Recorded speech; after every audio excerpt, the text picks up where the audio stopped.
Hello. How are you? Hi, Doing Frank. okay, Nice to meet as far as I you. know.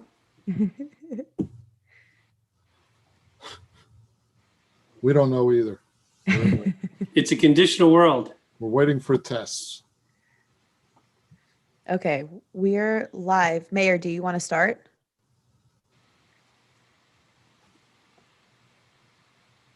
Welcome, everybody. Oh, wait, no, wait, hold on. I'm sorry. Okay, Mayor, you could start. Sorry. Welcome, everybody, to the regular meeting of the Board of Trustees for Tuesday, January 12th, 2021. Is there a motion to open the meeting? Trustee Sullivan, second. Trustee Taylor, all in favor? That passes unanimously. Could we rise for the Pledge of Allegiance? I pledge of allegiance to the flag of the United States of America And to the and to the republic republic for which it stands, one nation, under God, indivisible, liberty and justice for all.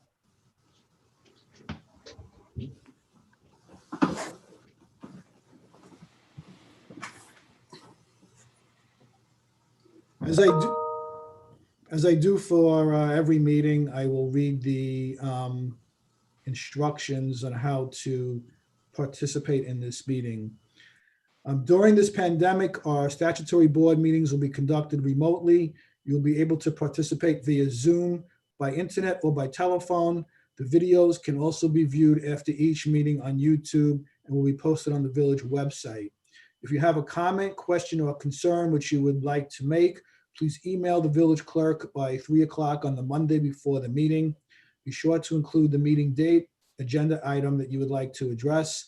Send the comments to the village clerk at ldraper@dobbsferry.com. For public hearings, we will accept email comments in advance of the hearings. Please email the village clerk also at ldraper@dobbsferry.com by 3 o'clock on the Monday before the hearing. For Zoom participants, we will enable the option for participation to raise your hand and voice your concern or question. The other directions are listed on the website. Simply though, to join by phone, you can call the number indicated in the Zoom invitation for that particular meeting. You'll be automatically muted when you are on the call. If you wish to make a statement or comment, please email our village clerk by 3 o'clock on the Monday before the meeting. If dialing in, you may raise your hand by dialing *9. You may also unmute yourself by dialing *6. To watch on YouTube, you should go to the YouTube and the Village of Dobbs Ferry link. The video is also going to be posted on our website as usual. The first item is a public hearing, which is for the site plan approval of 13 English Lane. Is there a motion to open that public hearing? Trustee Nell, second. Trustee DeRozzi, all in favor? Okay, the public hearing, it's unanimous. The public hearing is now open. Jen, who's here to speak about it? Christina's here. I'm just promoting her now. Okay. Christina, can you hear us?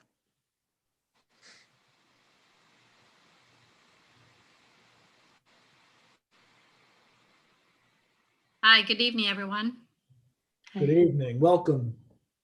Thank you. If you'd like, I can share the screen and show the drawings to everyone again. Yes, please. Okay.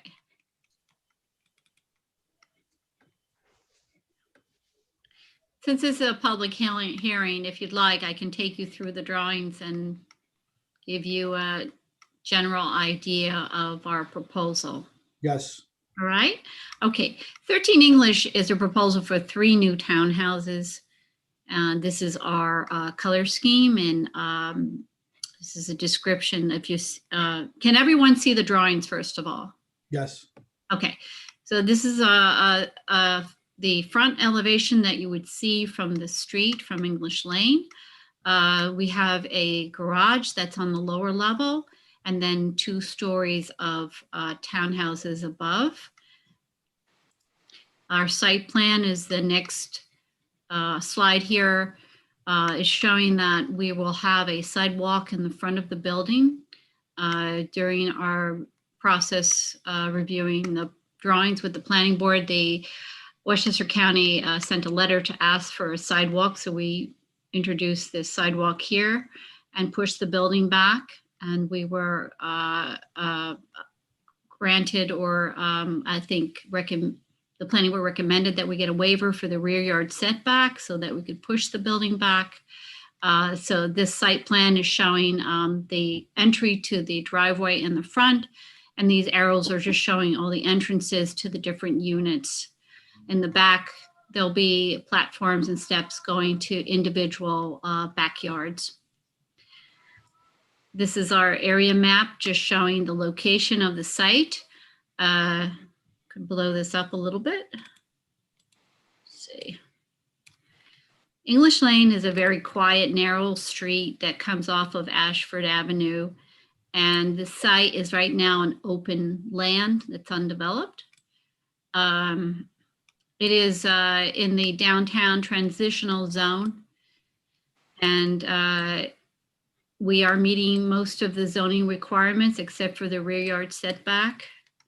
We have been to planning board. We received review and recommendation by the planning board, and also review recommendation of approval by the architectural review board. Down below are a few photographs of the site, just showing that it's an open piece of land right now. Surrounding the site are some residential multifamily buildings. I think across the street are either 2 or 3 units. And next door is I think 2 or 3 family house. Let me just see if I can reduce it. Then we also have photographs of each neighboring property along English Lane. It's as I described, different types of residential buildings, mostly 2-story buildings. And I guess we have here just the survey, the site plan in black and white.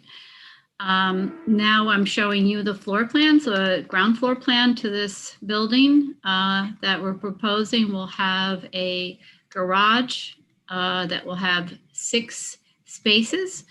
This one of which will be handicap accessible. These meet the parking regulations that for 3 townhouses on the site. And then also on this level is the entrance to each unit. We designed the building so that we could conceal all the parking in the building. And at this level, we have an entrance and an entry foyer that takes you up to each unit. On the side is the entry to the left side unit, and to the right, we have 2 entries to the other 2 units. On the first floor, we have open kitchen dining area with access to the patio in the back. And on the second floor, these units will have 3 bedrooms and 2 full baths. This is our front elevation, which faces north. That shows the garage doors in the front of the building, in the middle unit, entries to the units, one on the left, one on the right, that leads to the unit above. And then this is our rear elevation showing the access to the patios. That each yard is 1 foot lower than the other to fit with the existing topography. And then on the side elevations, we have just showing the design for those sides of the building. The west elevation has an entry to one of the townhouses at the end of the street. This is our streetscape. This one on top is existing, showing the building to the left, commercial building, and the open lot to the right. Down below is showing our building next to the existing building, which will be a 3-story building but it will meet the 35-foot maximum height allowed by the zoning district. And then I guess back to our cover sheet is really, I just wanted to show you this because this is the color scheme and showing the colors and materials that were reviewed and approved by the Architectural Review Board. We're planning to use painted hardy plank lap siding for most of the walls, some shingle siding in the little gables, and stone veneer on the ground floor level. Throughout the process, I think we were asked to try to make the lower level look more like a residential use, which is why we have these windows down below and the entries facing the street. So I guess that's our presentation of our proposal. So I'm here if you have any questions for me. Does the board have any questions?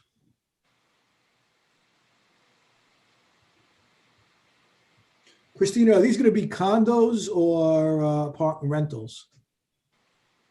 I'm not sure. Andrew Cortese, the owner, is here, I think, attending the meeting. Maybe he could answer that. Yes, not- I'm going to promote him right now. Okay, thank you.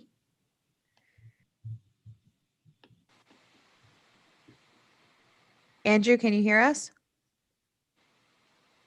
Yes, I can. Hi, how you doing? Can you hear me? Yes. They're going to be condos, 3 individual condos. Okay. Anybody have any other questions?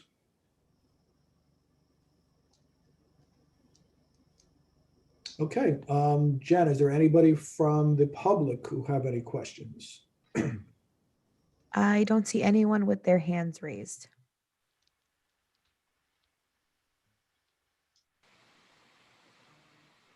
Okay, if nobody has any, if there aren't any further questions or concerns, I guess you could stop sharing your screen. And we can close the public hearing and try to move forward on this. So is there a motion to close the hearing? Trustee DeRozzi, second trustee Taylor, all in favor? Okay, that passes unanimously. So the public hearing is closed. So the next step would be, and you correct me if I'm wrong, Laura Lee, that if we could discuss it and if we're in favor of approving it pursuant to the planning board and the AHRB approvals, we would require a more detailed resolution for our next meeting. Is that correct? That is correct. I would like some language and discussion about the setback issue in the back too, just to be sure that we understand the extent of the setback waiver they're asking for and the reasons for that, just for the benefit of drafting a resolution if you're heading in that direction. Ed, could you shed some light on that? Yes, because of proximity to major roads, this application goes to the county planning board for their opinion. And they suggested that because, in our DT zone, the front yard setback is 0, but because there was no public right-of-way, like a sidewalk, developed from between the property line and the road. So the road pretty much meets the property line here. So the county suggested that the applicant move their building back 5 feet to allow for people to open car doors or walk across there, transverse across the front of their property as sort of a public easement. And to do so, the planning board suggested that we allow them to shift the whole building back 5 feet and encroach on the rear yard setback by 5 feet. So that's the reason for it. When the applicant came in, it was totally compliant to our zoning code, but we have asked them to move it back to allow for space in front. Okay, and that's the only waiver or variance that's required? That's correct, Your Honor. Okay. Yes, Yeah, I just have a question, and it just came to me now. They are putting in a sidewalk in front of that, their property, correct? Yes. Do we require an easement from them so the public can walk on that and use it as a sidewalk since it is their property?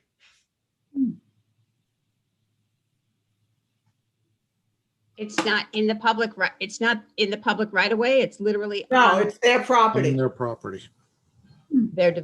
Yes, then we'll need a right of access and an understanding of who's maintaining the sidewalk. So that would have to be a condition if you were moving in that direction. Well, they would have to maintain the sidewalk, whether it's on their property or the Yeah. village right of way, but you would be best to decide whether we need an easement agreement.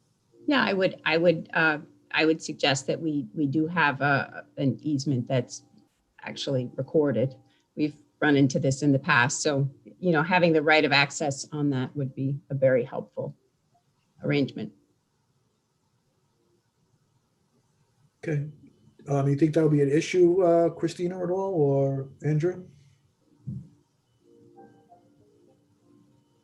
No, I think that's fine. It's fine with us. That's fine. Just FYI, the property across the street has a sidewalk in front of their house as well, so, but either way, that's fine with me. So, if there are no other questions or issues, we can take a vote as to whether or not we should approve this, subject to the restrictions for Laura Lee to prepare a more detailed resolution for the next meeting. This would be a straw poll, is that correct, Laura Lee? Yeah, it would be non-binding, but it would be helpful to deliberate on the record and call, you could take a motion to call for a detailed resolution to be prepared. So, I mean, That's a I'm, public hearing, right? say that again, Ed? And to close the public hearing? I I think closed it you already. did close the hearing, Oh, yeah. sorry. Yeah. So I'm inclined to vote to approve it. I don't know how everybody else is. Donna? Yeah, I am. They worked very closely with the planning board. They did everything that was asked of them. And, as long as we have the condition of the easement, yeah, I think it's fine. I think it's a great addition actually to that street. Mike? Thank you. I agree. I think it's been looked at closely by both the other boards in support of that. The design is so I'd be in favor of it. Laura? Laura? I think it's a great addition for the street as well. Okay. Christy? Same as what everyone else is saying. Nicole? I agree. And Larry? Great. Okay, so Laura Lee, you, okay? I can't hear you, Laura Lee, you're on. I know, can't hear me. It would be to grant the waiver for the rear yard. It would be, I can work with Ed for language on rec fees and any other detailed requirements from the building department. It would be subject to the conditions already set from the planning board and the architectural review board. And also we would need to just obtain public rights of traversing and use of the sidewalk once it's in place. Okay, If I'm missing anything, you can certainly let me know. okay, thank you, Andrew, and thank you, Christina. You're welcome. So it'll be on the next board for the approval. Thank you all. Have a nice evening. Thanks for your time. You're welcome. Okay, next will be presentations. So I think agenda item number 1 for the presentation is a presentation by Chris Neidl on use of low carbon embedded concrete. Is he here, Jen? Yes, I'm just promoting him to a panelist. Hey there, how are you? Good, how are you? Good, thanks for the time. No problem. It's all yours, the floor. Fantastic. I think I can share a screen if I'm not mistaken. That'll be great. Great. So my name is Chris Neidl. I'm a volunteer advisor for the Village of Hastings-on-Hudson, and just want to take a couple minutes to share some information about a climate impact focused project that we're getting going on that we thought might be of interest to the Village of Dobbs Ferry as well. We're calling this the Rivertown Low Carbon Sidewalk Mix Project. And just some background, concrete is a major driver of GHG, greenhouse gas emissions, about 8% total worldwide. And there's many different ways, though, in which we can reduce the carbon footprint of concrete using locally available, not expensive, easy to implement solutions. And so what Hastings has done in the last couple of months, really going back to the spring, is they really embraced this idea of trying to lower the carbon of concrete that they use in the village. And they passed a resolution in support of low carbon concrete back in May and did some pilots actually over the summer, procuring lower carbon, easily available mixes for a couple of different projects. And now what they're looking to do is sort of kick it up a notch and to develop a sidewalk concrete mix that has low carbon that they'll just specify from now on. And we think it's an opportunity as well for other communities in the area to, potentially might be interested to adopt that mix as well. Sidewalks are a great way into pursuing low carbon concrete options because they're low risk, they're simple, and they're easy to proceed with. And so what we're basing this on really from Mayor Armacost's leadership is some of the work that's been done in various different places, Queens, New York, but most recently Portland, Oregon, where they piloted the use of locally available low carbon concrete. And they found it to be no more expensive than normal concrete, no impacts to strength, locally available, no delays in projects. So we want to sort of follow that lead and make a local mix that's appropriate for this climate. And Portland saw about a 34% reduction, according to their assessment, in their carbon footprint of their sidewalk. And so what we're looking at is let's make a local mix that's appropriate and meets the needs of this area, given its environmental and climate conditions, cost, et cetera. Calling that the Rivertown Low Carbon Concrete Sidewalk Mix. And what we're doing with some academic support and other volunteers is we're looking at what are some local options that could be implemented that are, again, don't raise costs, they're appropriate for this climate, high performance. And then we're confirming the availability of these inputs from the providers of those types of solutions. And then that also includes surveying local concrete providers to sort of figure out, is there any reason why you wouldn't be able to implement these ingredients? We're also, with the help of New Jersey Institute of Technology, we're testing that mix actually in a lab for strength. And then we're going to present it back to the Village of Hastings for their review and approval. And if this is actually moving quite fast, we've been at this for a little bit now. We're hoping that will happen in February. But we also would like to see, possibly other, again, villages, if they're interested, if they have an upcoming sidewalk project in the next 3 to 6 months and they'd like to, potentially review this mix and specify it as well, that'd be great. And we hope that we can spread this mix really all throughout the area, the lower Hudson Valley and beyond. So that's what I have. I can come back at a later date and provide some more information once that mix is done. But I know Dobbs Ferry has a real commitment to climate action locally. And this is an easy to implement, low cost way to have an impact. So thank you very much. Well, thank you, Chris. And we're certainly interested in it. Once you come up with the mix, I think we'd be interested. Ed, do you have any questions on this at this stage?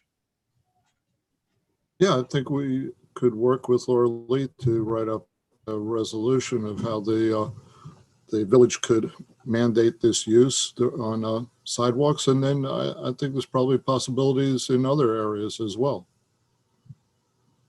Fantastic. Any other trustees have any comments? I know, Mike, you were particularly interested in this. Yeah, thank you for the presentation. I saw you give another presentation a couple of months ago, and I brought it up here.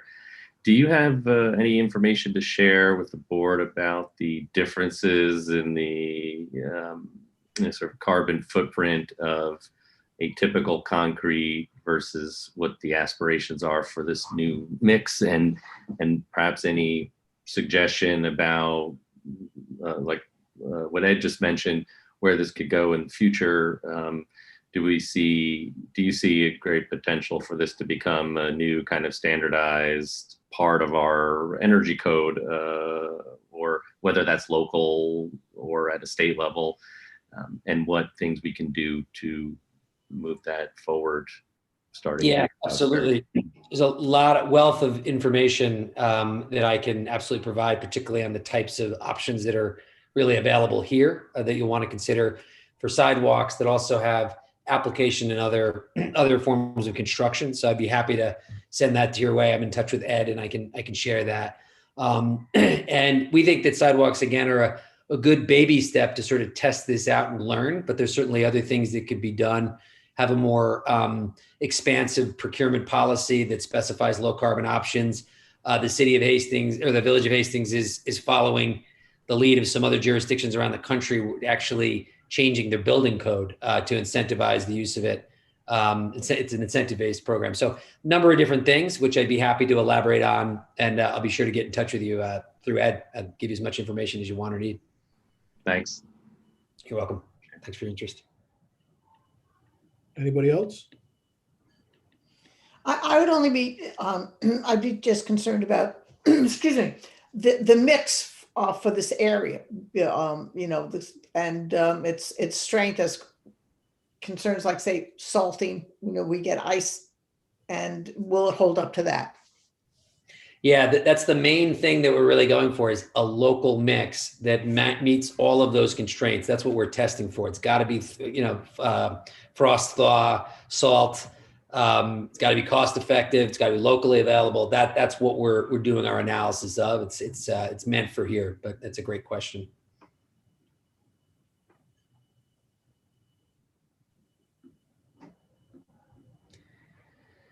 Okay. Well, thank you. Thank you very much, Chris, and we'll be seeing you in the near future. For sure. Thanks, Vincent. Bye. Okay, action item number 2 was another presentation, this time by Sergeant Kamke and Barry Sherman, regarding the Youth Service Council and the Holiday Hustle. Are they here, Jen? Thanks for the t-shirts. Yes, they're coming on right now. Justin, Justin, where is my t-shirt? We got your t-shirt. We got Larry's t-shirt right here. We were trying to get them all delivered. Don't worry, we got you. Well, we're not representing tonight, but thank you, Donna and Nicole, for wearing it. Yeah, we didn't forget you guys. We were just trying to get them all out to everybody. Look at that. No one told me to Yay. wear it tonight. I wish I would have known. I would have worn it tonight. But thank you. That's the wardrobe. You got to wear the shirt. So good evening, everybody. It's nice to actually put a face to a name. Alyssa and Frank, welcome. And it was nice actually seeing your face via email. So thanks everybody for giving us a time to present tonight. My name is Barry Sherman, and I am the chairman of the Youth Service Council. And tonight, Justin and I are going to do a little presentation about our holiday hustles. About 8 years ago, the Youth Service Council started the Holiday Hustle in hopes of raising money to help our annual gift drive for underprivileged families of Dobbs Ferry. Our first Holiday Hustle, we had about, and Justin, you can correct me if I'm wrong, we had about 50 runners in total. Just under 100, just about under 100. Yeah, we had about 90. Okay. And then as of last year, which was our 7th year, we had over 600 runners from all over, as well as over 100 runners for the 1K, the reindeer run, which is pretty awesome. And this really goes out, and this really helps our community with underprivileged families over the years. Come March, we got hit by a pandemic. And back and forth, I mean, if you would have heard Justin and my phone calls about what are we going to do, how are we going to do this. So we decided to do a virtual holiday hustle. which basically means that you can run it, you can walk it, you can do it whenever you like, wherever you like, at your own pace. You can race somebody, you can walk, whatever you want to do. You can do it on a treadmill, however you like. And then you can upload your pictures, you can upload your times into our system. And I'm going to let Justin kind of give you all the details about how we did this year, but I think in general, people came through for us, and it was a success considering we were in the middle of a pandemic. So go ahead, Justin, if you want to give out the numbers and everything. And Yeah, Mayor and Board, thanks for having us. Could you see my screen? I'm sharing the screen there. Could you see that? Yes. All right. Yeah, this basically pictures over the years. And we appreciate all the trustees being involved over the years. And, it's a great community event with Maura, Trustee Durazi, Trustee Sullivan, participating, running in the race. Got Trustee Bettino there in the Santa suit on the motorcycle leading our race. And, Mayor Rosillo was always involved with the Youth Service Council as our liaison over the years and helped with that. And Trustee Nell over the years helped us with the marketing and, designs and stuff like that. So we appreciate all the help from the trustee and the boards over all the years. And there's some pictures of the years in the past. But yeah, we weren't sure what was going to happen this year, with being a virtual race. And we actually had great numbers. We had over 300 people run, from all over the world, since it was on like a virtual website. So people from California, Maryland, Ohio, Delaware, Massachusetts, from all over the country were running in the race. And so we gave out the shirts, we gave out the gators. If you guys got the gators, we have like a nice message on there that says kind of be the change in the world you want to see. After a storm comes a calm. So kind of, positive message for the youth and trying to get, youth more involved in all our activities. But it was great. We had over 300 runners, and with all that money combined, we always do this with the the police PBA. We give out gifts, like meaningful gifts to kids throughout our community. It's always nice, Liz does the Toys for Tots, and that, goes out throughout the country and out throughout New York State, but we kind of focus on meaningful gifts for kids in our community. So it was great. We got over 45 families and over 100 the kids in the community that were able to get like meaningful gifts, jackets, whether if they were asking for, warm pajamas, warm comforters. So we were able to do that with our purchases, and we did a lot of stuff with gift cards. Usually we have people going out buying, but we weren't sure with all the restrictions if we were going to be able to do that. So we gave out a lot of gift cards from like Stop and Shop and local stores and whatnot to kind of fill that gap. So yeah, that's pretty much it. That's pretty much everything that we did. So we appreciate it. I said we appreciate all the support. Said everybody, participating and helping out every way they can. And we look forward to, hopefully doing, I can't believe it's our 8th year. This is our 8th year. I said we went from 100 to over 600, and this year with the virtual we did 300. But we look forward again to doing it, and Trustee Bettino leading away in our Santa suit and his motorcycle. So the mayor kicking us off at the starting line. So thank you. Any questions? If you guys have any questions or anything about the race or anything else. Thank you, Justin. I think I remember from the first time we did it, we didn't know what to expect, and it's really grown tremendously. And I think it also helps downtown in the restaurants, people afterwards, and they come from all over. And I think it helps everyone, and it brings life at a time when usually the village would be quite quiet. So you guys have to be really commended on all the hard work. I know you get up at the crack of dawn, DPW as well, to make sure it's safe. And luckily we haven't had too many times where we had bad weather. So thanks again. I'm looking forward to doing it next year. And I had promised my kids that I was going to run it this year. So there you go. You still got time. We can sign you out. We got to sign you up right now. Get on that treadmill. So I'll do it in December. So Mayor, I would note that this was the warmest holiday hustle ever. I know. It was like 60 degrees out instead of the normal 13 degrees frozen to the core. So it was unfair that we couldn't run this year. Yeah, I mean, what's really great about this holiday hustle is, first of all, we are one of the bigger ones in the area, and people are really coming from all over. You got Rockland, Connecticut, New Jersey. People come from everywhere for this, and it's really a great cause. So it's a fun day. So hopefully we'll get everybody out there. I really want to send a big thank you to Justin and Barry and the rest of the team, because I know that you guys have done so much trying to think outside the box to try to come up with creative ways of keeping our youth entertained, and to actually pull off this holiday hustle was extremely creative. So thank you, both of you, for all the efforts that you have put into this. Thanks to all of you. Thank you. Guys. All right, thank you, guys. We appreciate it. Thank you. I'm sure we'll hear from you Thank you, later in the gentlemen. year when you have some ideas of what you guys could do with, I know you got that grant approved, so you can come and present what you're gonna do with all that money. Correct. We did. If I could just touch on it briefly, we just got approved for another 5-year grant, which was great. We just completed our first 5 years. We have a lot of things that we are trying to plan out already for the next 5, and how to really help our youth. And so, yeah, you will be hearing from us soon. So with our whole team, and do a whole presentation for you. Great, I know you have some great ideas, so we can Yeah. go forward. Thanks. Great. Thanks, everybody. Thank you, Justin. Thank you, Barry. Thank you. Have a good night. Thanks. Thank guys.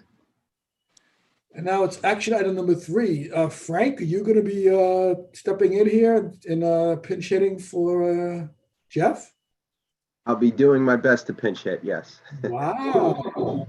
Okay, you got a lot of shoes to fill there. It's like a 40-page presentation you got to go through. So good luck. I know, yeah. Let me just go smoke a cigarette real quick. I'll be right back. No pressure.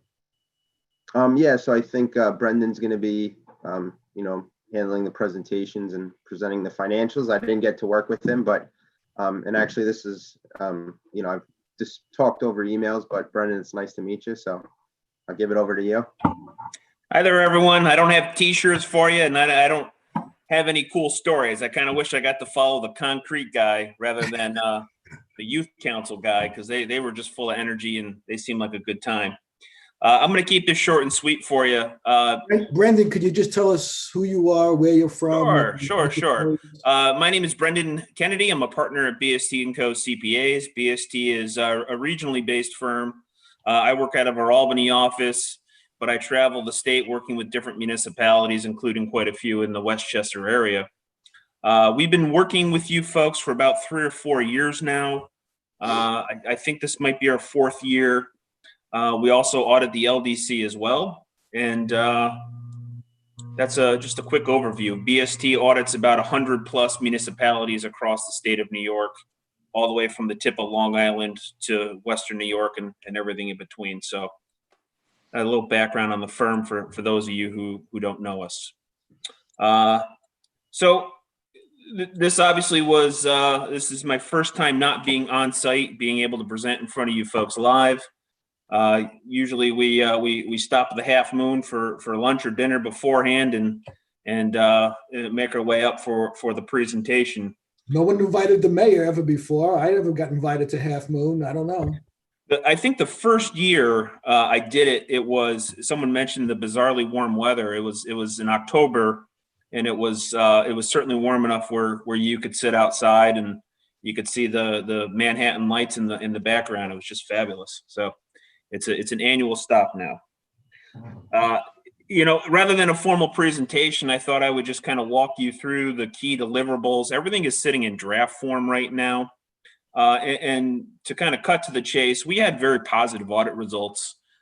Frank and Jeff and all the folks of the village, in my opinion, do a really wonderful job. The documentation is well organized. Requests are returned quickly. As you know, Jeff, and I haven't had the chance to interact with Frank very much, but Jeff comes from a public accounting background. He's a CPA. He knows what we're looking for. And from a treasurer perspective, he's just a very strong member of the village team. The financial statements, they're long. It's a 63-page document. And really, the only thing that BST owns in this 63-page document is the audit opinion. And if you have the PDF in front of you, or you have a hard copy in front of you, it's PDF page 3. It's page number 1 and 2. And what you see if you were to review this report is essentially that BST is going to issue an unmodified opinion. An unmodified opinion is the highest level of assurance we can give you that the financial statements are free of material error. We also make reference to our gas report, which is a report on internal controls and compliance. And in that report, which is a separate deliverable, you'll see that we report no instances of material weaknesses, no significant deficiencies, and no material noncompliance. So what you effectively have in front of you is a clean opinion on your financial statements, which means they're accurately prepared and reliable, and a report that accompanies this that says we did not find any control matters that we would have to report to you as part of this presentation.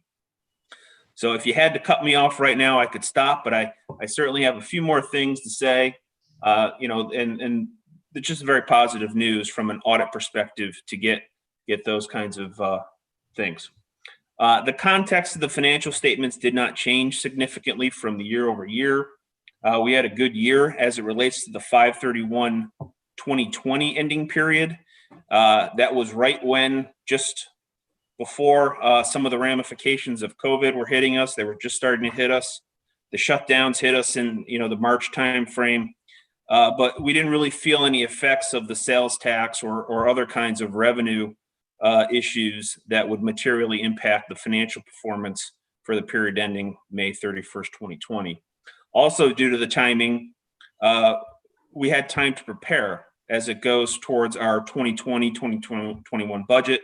I'm sure you folks had some hard discussions about what your revenues might look like, as well as any incremental costs. So from a timing perspective, there's no good time for a pandemic, but being a May 31st year end kind of benefited us in terms of being financially prepared. But of these 63 pages, they're largely consistent with what you would see in the prior year. The general fund performed well. We generated a surplus in the 2020 period. And, without going through each page, just wanted to provide that overview of what those statements included. Well, I appreciate it. And maybe you could, I went through this, and I'm certainly not a CPA, and I don't want to put you on the spot necessarily, but Yep. I just want to clarify some things. Sure. So I saw that it said we had an unrestricted deficit of 45.8 million. So, I mean, it's not as bad as that sounds, right? So can you just explain that to us? Sure. Yeah, that's a really tough, almost kind of misleading number. And I don't get to write accounting standards, but essentially what the primary driver of that is, if you're looking at page number 12, it's page number 14 of the PDF. This financial statement that the mayor is referring to presents the village's financial position as if it were a business, meaning it's on a full accrual basis. Your capital assets are recorded at historical cost, less accumulated depreciation, and you're going to see just above the equity in the liability section, you're going to see a line for other post-employment benefits. And what that number represents, it's about almost $47 million, it's the post-retirement health care that the village has agreed to pay people upon their retirement. It's an actuarially accrued number, and there's no current portion, although we could probably find out what you're paying currently in the footnotes. And that is primarily the driver of that unrestricted deficit. Okay. And OPEB is kind of a sensitive subject in New York. It's obviously a great benefit for municipal employees and their families, teachers, public administrators, everyone up and down traditionally gets this benefit. However, unlike your pension system in New York, there's no mechanism to fund it.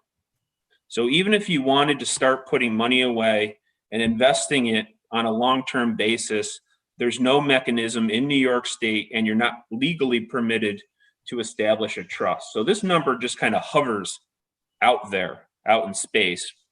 And that number is going to be paid using future tax dollars or whatever revenue sources the village generates to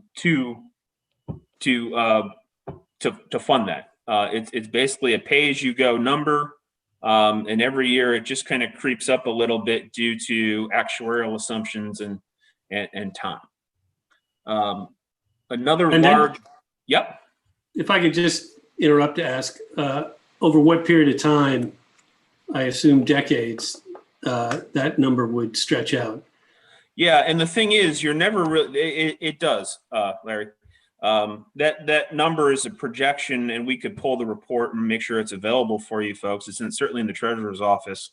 It's an actuarial calculation, and it takes into account what your current and future employees would get paid. Projected forward using healthcare trend rates, and then discounted back using discount rates. It probably 40 or 50 years. And, but it never goes down, because every year you pay some, your employees earn a little more. So it just kind of lingers out there. And it's a bit of a controversial number in the sense that it causes these mammoth deficits that the mayor pointed out in the financial statements. And let me be very clear that this is not a unique number on the Village of Dobbs Ferry's financial statements. If you were to look at the city of Rye, the Village of Hastings, any of your Hudson River towns or other municipalities, Westchester County, you're going to see the same ugly stat. So this isn't a Village of Dobbs Ferry issue or accounting blemish. It's a municipal sector accounting blemish. It's basically saying, if we were to close our doors and stop being a village, here's what we would estimate we'd have to pay over the next 50 years. The deficit also might have got worse because we measure our pension liability. If you were to look at your net pension liability, it's a much smaller number. It's a little further up on the financial statements. But the state comptroller's office and the state of New York is an April 1st to March 31st year end. So the pension system measured our net pension obligation as of March 31st, 2020. So does everyone remember what it was like on March 31st, 2020? Does everyone remember what the Dow Jones looked like and all the other major indices? So the pension liability is significantly higher than it was last year, and it's significantly higher than what it would be if the comptroller measured it today. So you had that kind of lingering as well. It was measured as of March 31st, 2020, and that caused a bit of a spike if you were to compare that pension liability number years and years ago. The pension liability is professionally managed. It's managed by the state comptroller's office. At the time when they measured it this year, it was probably about 85% funded. I would guesstimate now it's probably back up to 95% funded. It's one of the best pension systems in the entire country. It's one of the best well-funded systems. So that's really what causes that unrestricted deficit. Okay, thanks, Brendan. I also see that we had the permit sales were down $104,000 and the street parking meters were down $98,000. So we should be aware of that. Yeah, we'd have to check with the treasurer's office. Off the top of my head, I'm not exactly sure. I know the general fund did fare better than budget, but those individual line items might have seen a hit. And I see that we did save for the next 5 years, $165,000 by refunding the bonds, by buying bonds. Yep. Right?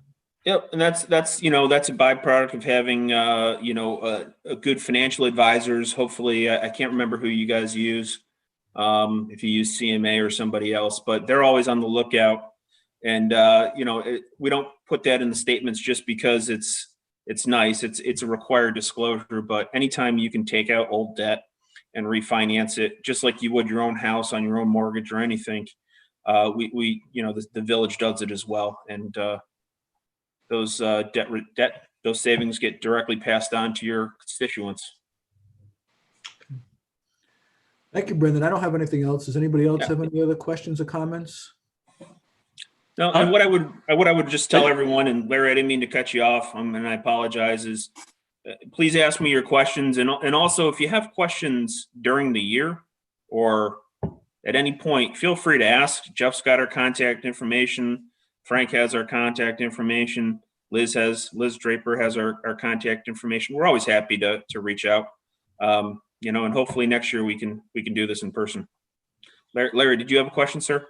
Well, it's not a question so much, it's just to point out another line item, which is the real property tax and related tax items is up $664,000.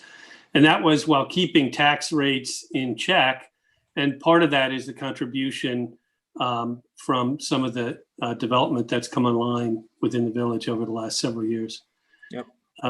The last thing I'd like to say is just, Brendan, thank you for the work that you do for the village. And we appreciate your kind words about Jeff and Frank and the team. We're very proud of what they do for the village. Yeah, you guys got a good one, easily top 5 in terms of accounting skills out of my 100 plus that I'm aware of. So just a good group you got. And that's nice because it gives you, although we do this audit once a year, they're feeding you information throughout the year. And it should give you a little comfort that what you're looking at and basing your decisions on is reliable, and that allows you folks to do what you need to do, which is important stuff. All right, thank you, Brendan. And all right, next year, T-shirts, and we'll all go out to the half moon. Remember you said that. This is being recorded. All right, thank you very much. I'm going to sign off, and if anyone needs anything. Wait. I think Laura Lee has something. Next year, this will include a special purpose fund for the sewer fund. They've established a new special purpose fund. And I just want to point out to those of you that are looking in from the public, this was before that special purpose fund was established. But next year, there'll be another an accounting of that special purpose fund specifically in connection with the sewer, what they just established it. Yep.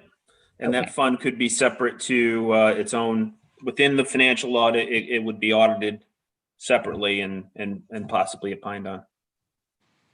Okay, thank you. Okay.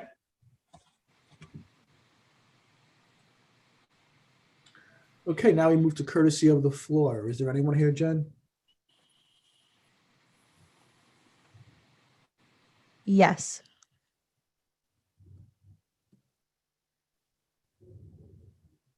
Can you please state your name and your address for the record?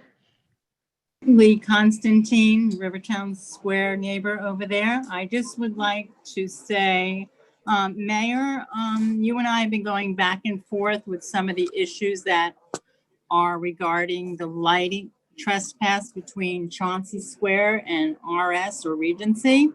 And I'd like to know what the update is on that and if it's going to be resolved. Yeah, Lee, after you and I spoke, I did speak to Ed and Dan, and I think, Ed, you were going to send Dan over there to look again at it. Is that correct?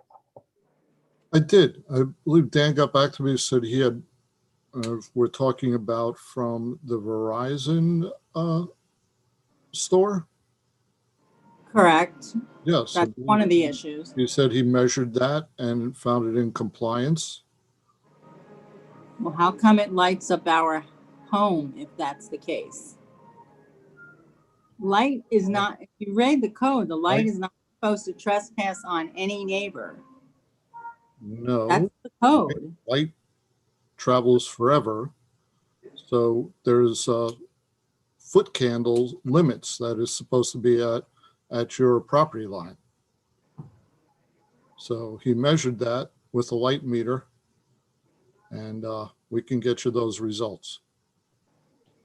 Yes, but it doesn't even matter what the results are. The point is there is too much light from a neighbor shining on the house at night, and likewise on the other side. So regardless of what your numbers say, that's the code says there's to be no light trespass at all on neighboring properties. So how do you get around that? Like I said, the code states the amount of foot candles that are allowed to be present at your property line. It's shining on the house. And like I said, light doesn't just stop at a certain distance. It becomes harder to see further away. And as you know, we see in the stars, light can travel for light years. But I will look again into the building inspector's assertion and what he found when he did the test. We're going to submit pictures again too. I know we've done this in the past. Lee, are you referring to a particular statute? I don't have the code in front of me, but I know just by memorizing part of it that light is not supposed to trespass on neighboring properties. I do not know that part of the language. It speaks to light trespass and limits it by foot candles. And it also says that you're not supposed to be able to see the source of the light, like the filament. So it needs to be filtered. So there's many things it says in the code, and we will take another look. I think we dealt with Regency about what they were doing with the new Moms Organic, and that we told them they needed to reduce the amount of lights in their parking structure. And so that's going to happen, and I could assure you we're going to enforce that. And I'll have Dan and John look at the light emanating from the Verizon store again. But they did say to me that they tested it and found it compliant. But we'll Who is John? John Stone is another assistant building inspector. Oh, okay. All right, Lisa, I mean, it looks like we did our due diligence and it looks like it met the requirement, but if you could find something specific that you're referring to, you could email it. Ed. Yes, I'll forward pictures again with the code citing, and we'll determine that it does or doesn't comport. Okay. Thanks, Lee. Anybody else, Jen? I don't see anyone with their hands raised. Okay, then let's move on to matters requiring action. Action item number 1 is to consider a request to publicly notice a job opportunity for the position of starting laborer for vacancy effective on February 1st, 2021. And I know we have a memo from Steve Trezor dated January 4th, 2021 regarding this. So Steve, do you want to address it, or Ed or Jen? Can't hear you, Steve. Can't hear you, Stephen. So he's having audio problems. So just want to say that Marty Gunther is retiring, and we wanted to just bring this before the board and get your official permission to replace that opening, as the DPW needs to keep a full complement to perform all its duties, and to tell you that we would be, with your permission, posting this in as many locations as we can to try and meet a more diverse group of people. Get some resumes. We're Fatalisa has created an account on Indeed, and so we can get out to more people. Yeah, I think that's a great idea to expand the base of applicants. I know in the past we really haven't done that, but I think it's a great idea to even try to make this a more a diverse applicant pool that we can choose from. So I applaud that, and I think it's a great thing to do. Jan or Steve, do you have anything to add? I know, Steve, you sound like we could hear you now. So can you hear me? Yes. Yes. Yeah, we're also going to put on the county website, and it's going in the newspaper. Okay, great. And those ads are and the resumes come in to whom? They're going to Stephen, yeah. Okay. We'll go from there. I think that's great. Anybody else have anything to say?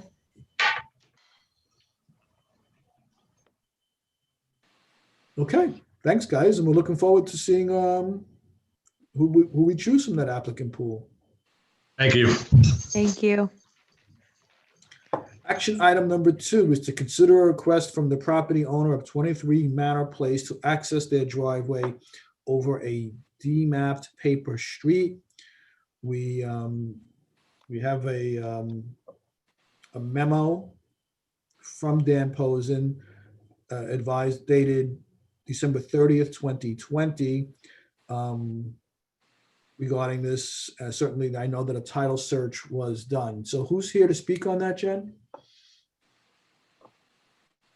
Jacob Amir is. I'm going to promote him to a panelist. Jacob, can you hear us? Yes, I can hear you. Can you hear me? Yes. Great, thank you. So the agenda item, if I could begin, is actually misstated. It's not to seek permission to use the paper street. It's seeking permission following planning board resolution to pave a portion of the DMAP paper street, which is adjacent to the applicant's property. So I just want to be clear that that's the agenda item. Okay. You have anything you want to add to this at all? No, not to that. I mean, it's gone through the planning board. The applicant has expended a tremendous amount of money on a paving permit, and had some issues with fees, etc. But no, I think it's been fully submitted. Okay, I know we did receive a letter from Stephen Sudak advising that he doesn't believe all the properties were properly searched by the title company. Laura Lee, can you comment about that? Yeah, I did speak to Mr. Posen this afternoon upon receipt of the note from Mr. Sudak. Mr. Posen, as mentioned in his memo to you, it was satisfied that that there was no proof that the property had been conveyed out to the adjacent property owners. So he still feels it's in the purview of the village to either grant or deny permission to this property owner to make the improvements that he's proposing to make for purposes of its driveway access to his garage. Okay. And Ed, maybe you could summarize that this is a difficult property because the actual frontage it is unusable in order to access the garage, which is much significantly lower in slope. This property fronts Manor Place, and it's probably a good, 25-foot drop from the road. And there's a paper street across the back, which comes off of Temple, and one property on Temple accesses across here into his rear driveway. And Mr. Pisa would like to do the same. And it's pretty much, he has an existing garage in the rear of the property that was probably used at some point years before, but it's been overgrown and fell out of use. So and the paper street was never improved. So what you would be doing is granting him permission to improve the portion from the neighbors, where the neighbor has improved, to his driveway and access over it.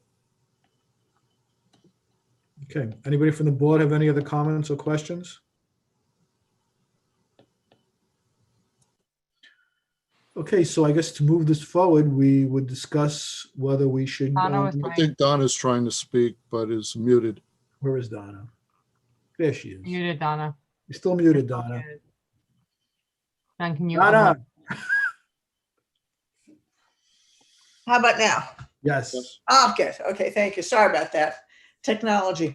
I have questions. One is that this is for the purpose of accessing the existing garage.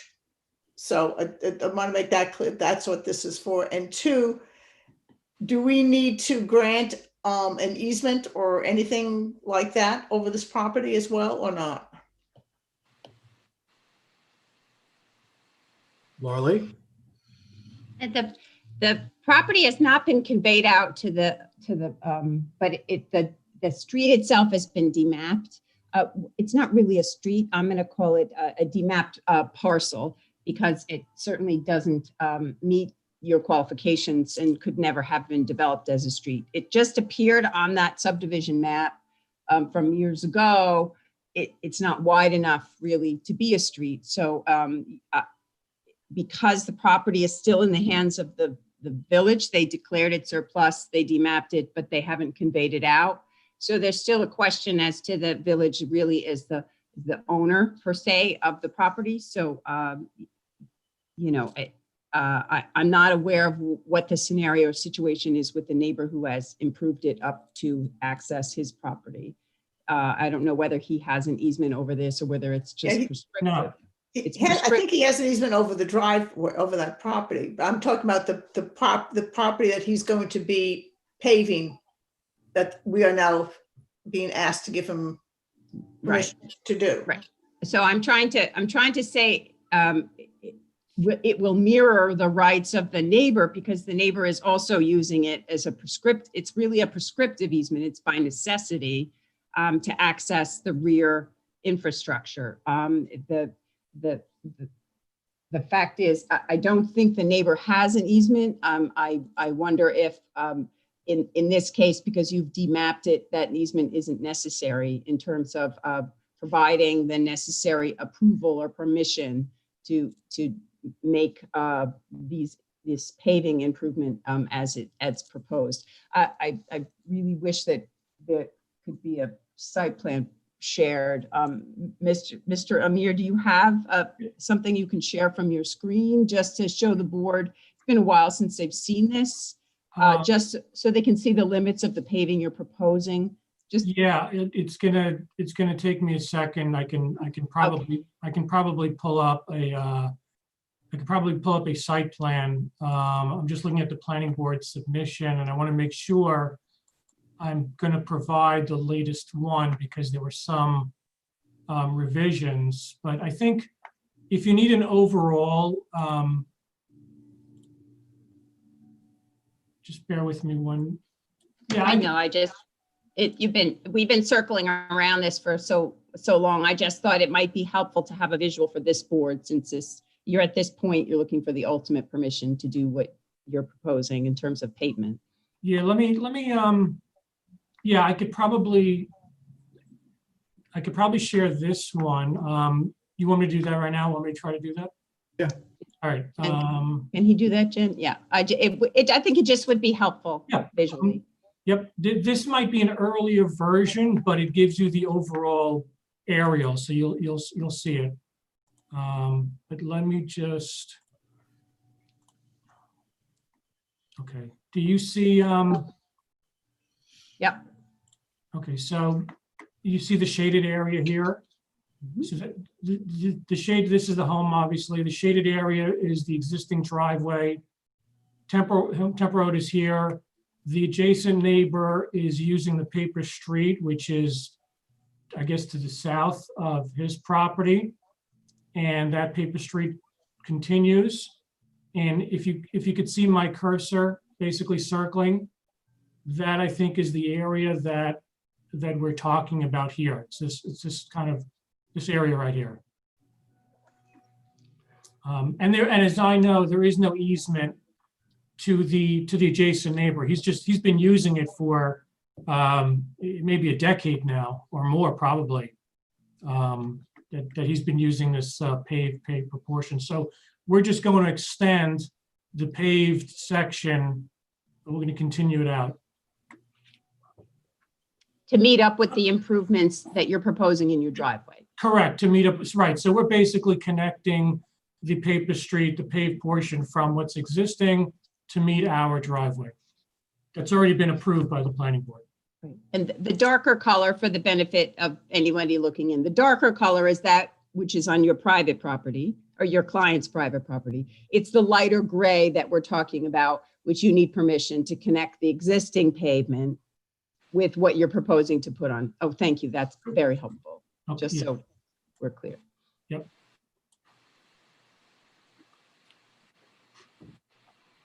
Okay, any questions by the trustees? I have a question. I mean, Lori Lee, it doesn't seem clear, or at least I haven't heard you clearly say exactly how this is owned, if it's owned by the village, whether it's supposed to be deeded out, whether there's supposed to be an easement or some other, papering of this, if you pardon my use of the word paper here, to make sure that the village is protected and is doing this the right way. Can I just respond to that first, if I may?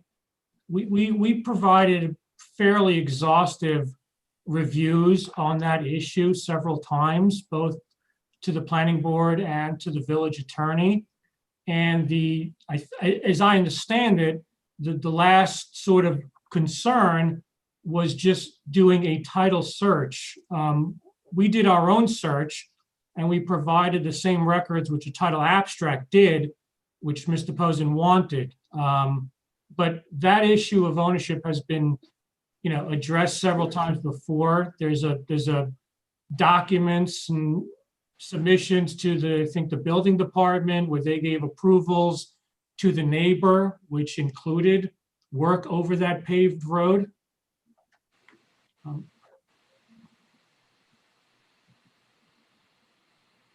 Ed, can you speak to the records as the neighbors' improvements? That's pavement, the existing pavement, which goes right up to the property line for Mr. Amir's client's property. Did they seek and obtain permission to pave that? They, long before I was working in the building department, that neighbor took out permits to improve their house. To my recollection, I don't remember any permission, any specific written permission to pave over the paper street. I think it was just allowed and ignored. But to answer that in completely and say 100%, I'd have to do some research. And Mr. Amir, can you speak to whether you'll be entering into an agreement or a maintenance agreement of some kind with your neighbor in order to use that portion which he's already improved? So that was dealt with. There was litigation between my client and the neighbor. In the state Supreme Court, it was resolved by a stipulation of settlement, which basically provided for joint non-interference and joint use of that paper street. So neither party owns the paper street, obviously, but neither party can interfere with the other's use of it.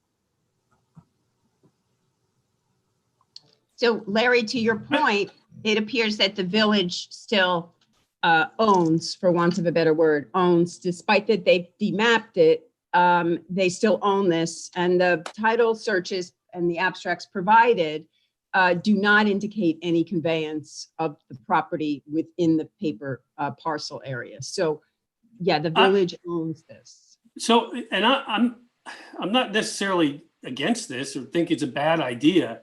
I just don't have confidence listening to what I'm hearing that the village properly understands that this is being done the way it should be done, and that somebody's not going to be looking at this 30 years from now, scratching their head saying, what happened here? If I'm the one, if I'm the only one who, if everyone else on the board, feels they understand this and think it's being done the right way, I'll stand down. Otherwise, I would think it would be a good idea for Ed, you to do a little more research, and Lori Lee perhaps to look at the files and make sure that this is being done in a way that is the right way to do it. Can I just respond? The research is not, Larry, not here. I mean, I could find whether a permit was granted to 14 Temple, but I don't believe it was. I think that access over the paper road was just ignored and permitted.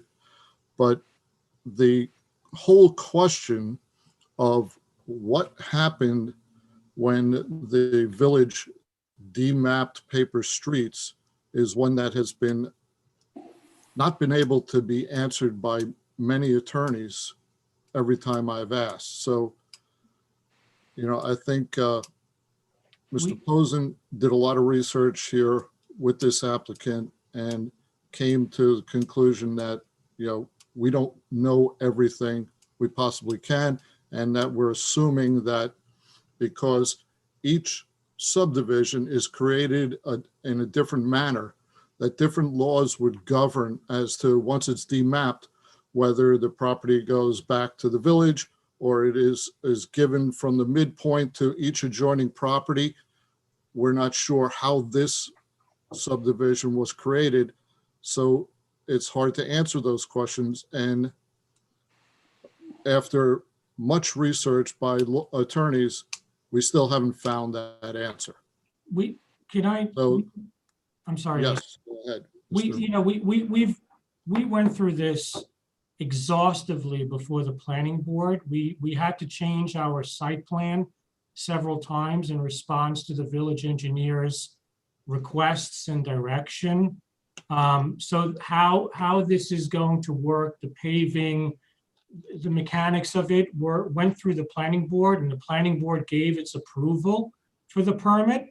One of the conditions it said was that, having given that approval, to refer to this board for the approved work to be done over that portion of the paper road.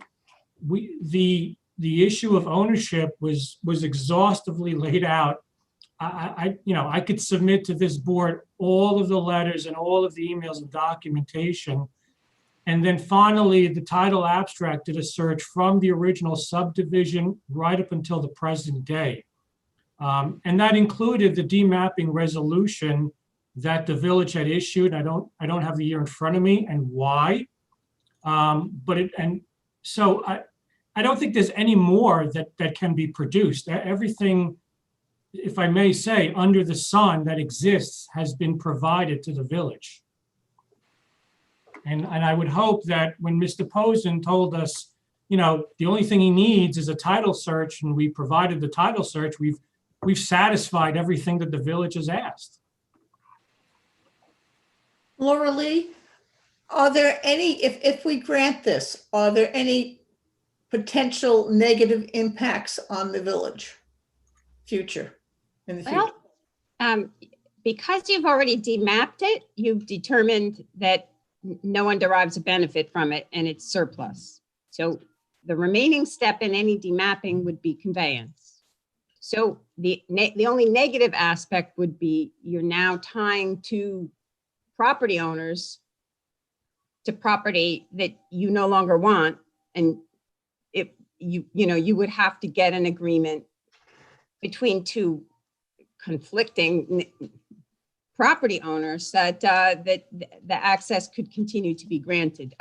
In any scenario, you're either granted to the middle line of the street, or you're granted with parallel lines your frontage. And in this case, if the neighbor, Mr. Amir's client's neighbor, were granted the full value of his frontage in that street, we would then be providing no access to this pavement that he's putting in place. So there really does need to be a next step in some fashion, because it's demapped. It's just sort of no man's land at this point.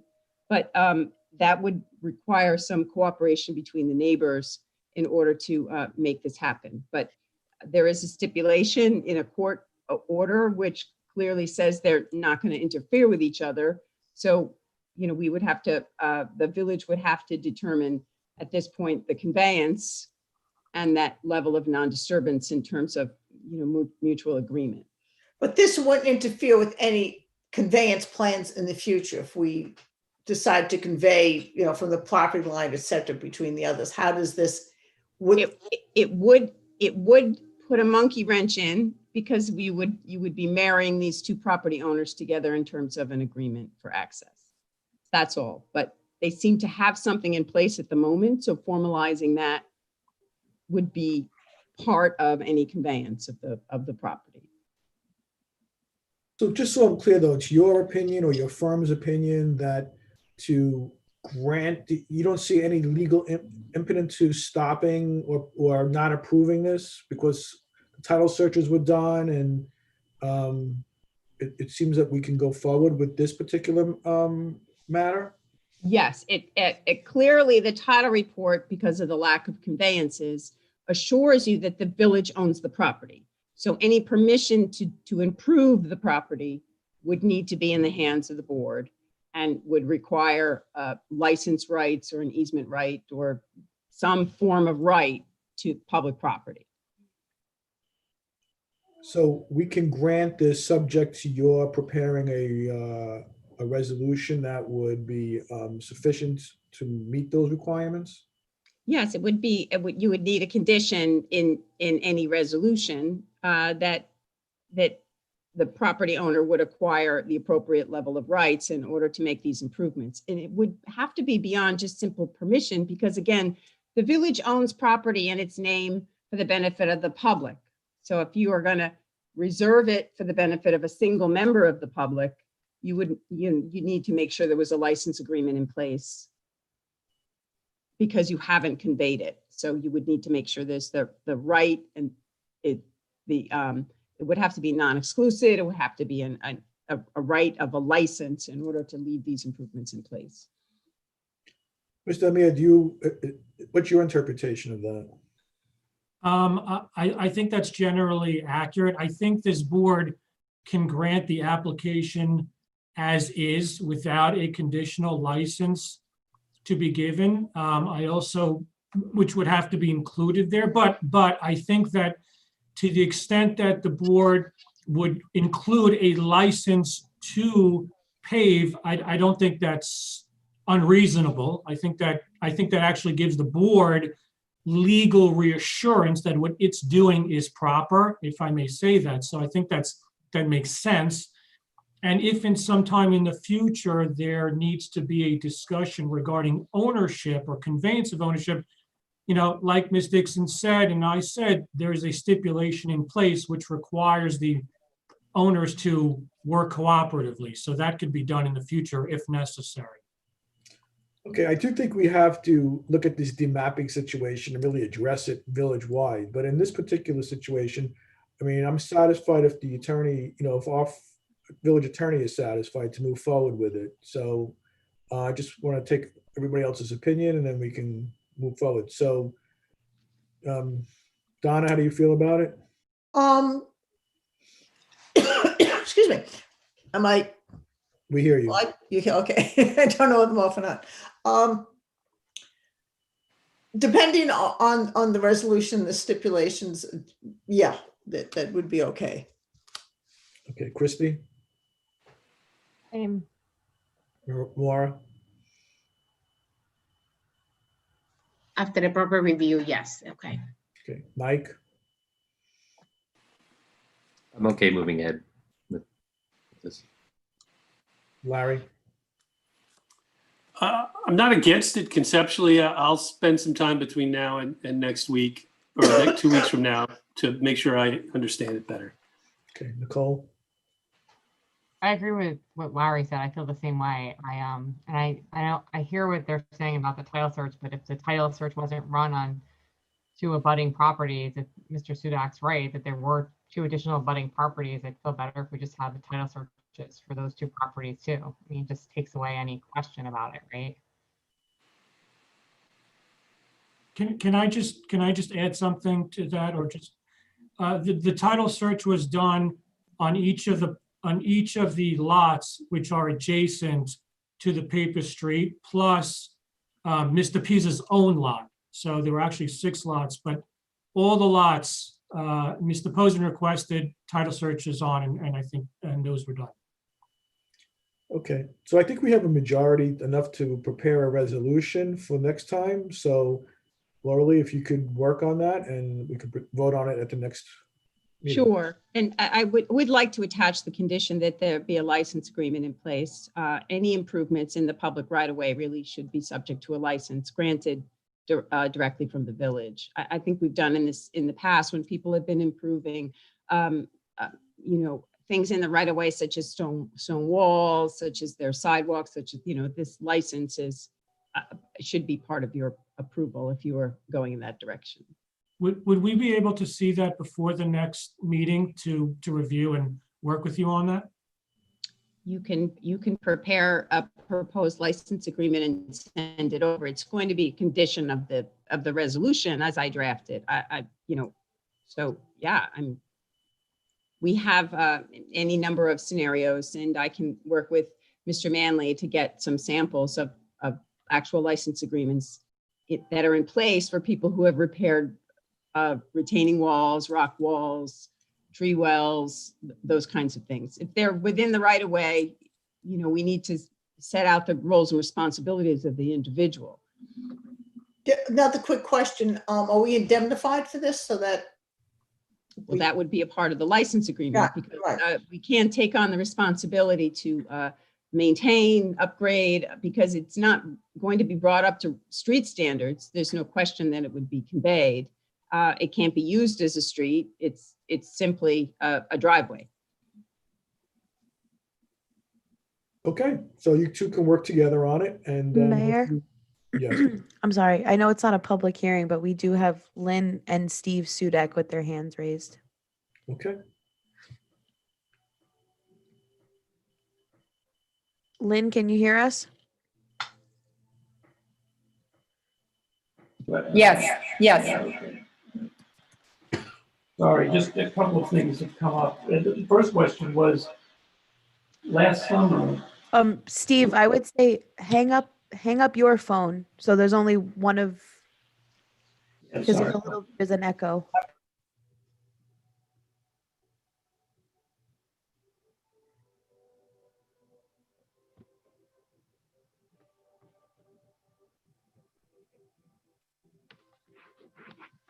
We don't hear anything. I In know. case we don't know.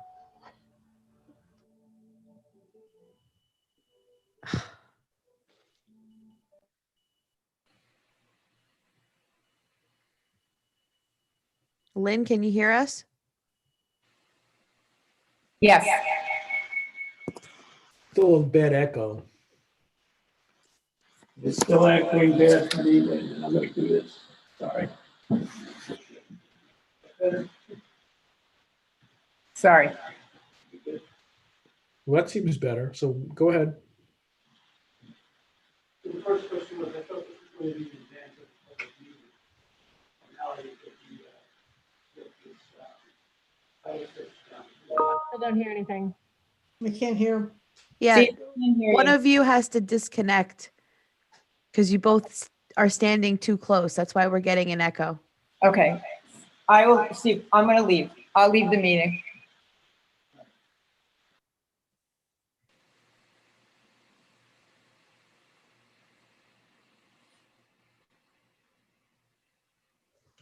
All right, we good?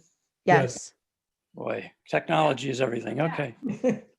I thought this was in advance of, last summer when we were going to do this, was going to be a public meeting. And this was, the first meeting was going to be to call the public meeting. So I thought that the lead into that was to get this title search done to allow that to happen. So I was surprised when this went straight to then no public input.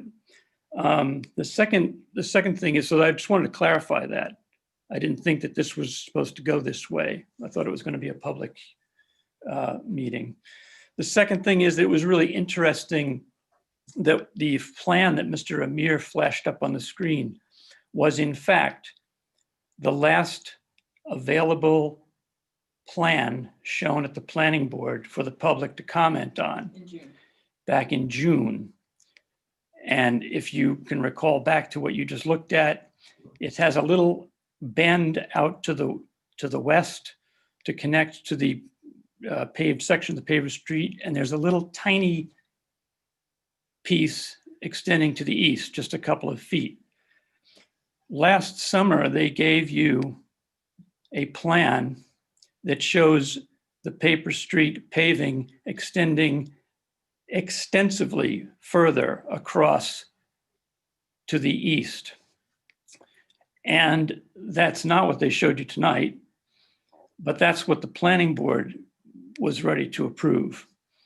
So, and approved, as far as I understand, that what the They approved the one that you looked at tonight. But that's not the one that was. That's not the one submitted to you In July. in July. And I'm afraid that that's not what should be built, what was sent to you.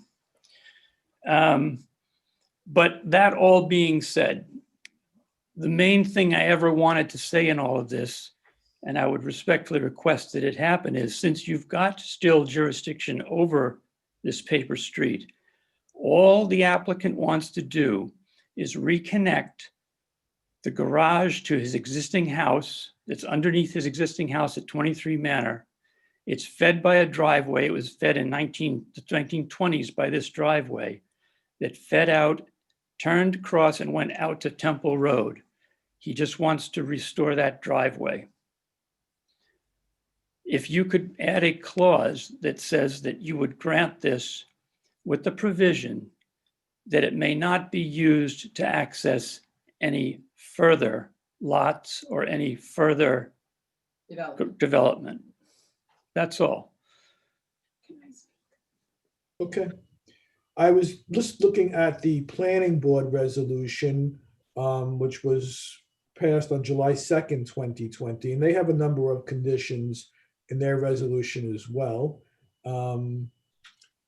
So I think, we can talk about, do we want to restrict it? And Mr. Emir, do you have a problem with the suggestion by Mr. Sudak with that type of restriction? Yeah, I do. That's beyond the scope of this application. I don't think that's appropriate. The village owns the property.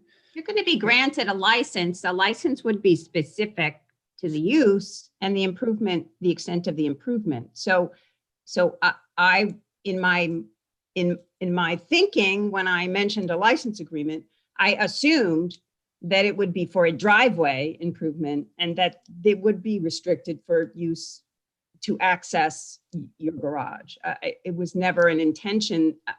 I'm not speaking for this board, but I don't think this board intends to grant access to anything other than the garage, the use of, to accommodate the use of your garage, which Yeah, up to this point. That's the only thing that I would be moving to get a resolution for, is for the specific use as outlined here.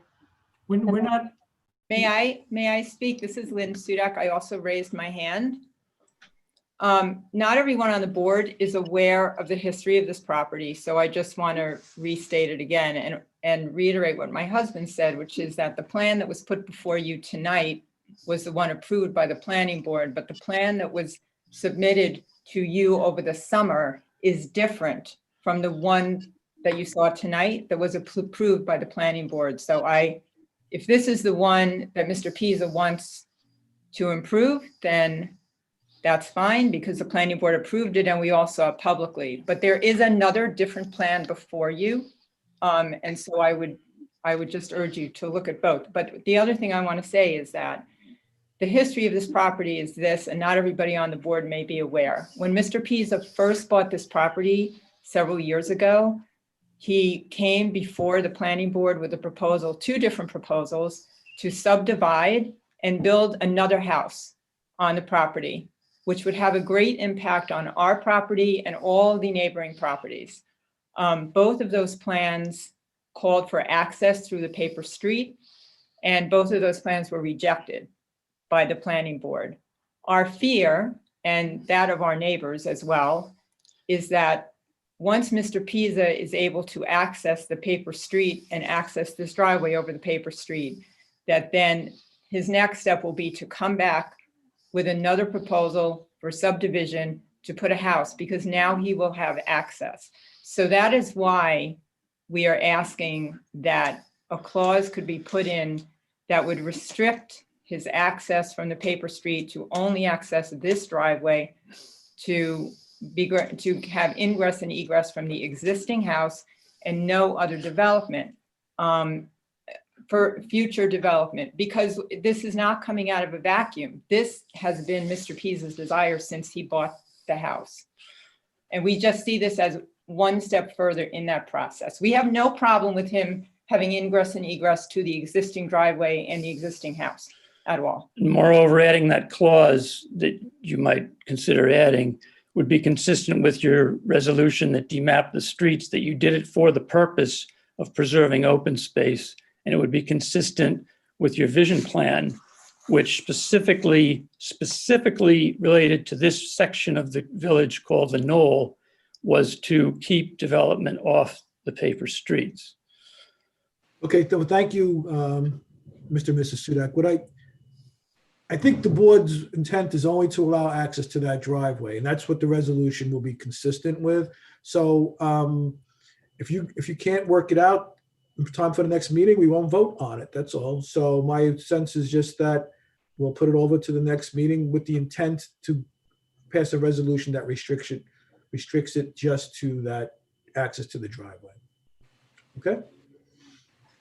And I do intend to incorporate any prior approvals and conditions of any prior approvals. So of course, we always include the most recent site plan, and the most recent site plan is, and Ed is nodding, is that which was approved by the planning board. So notwithstanding that you saw something before, if we're acting, we want to make sure that your board is acting on the same site plan that was before the board that saw it before you. So clearly, to reassure the neighbors, there's no intention to go back farther to something that the planning board has already disapproved.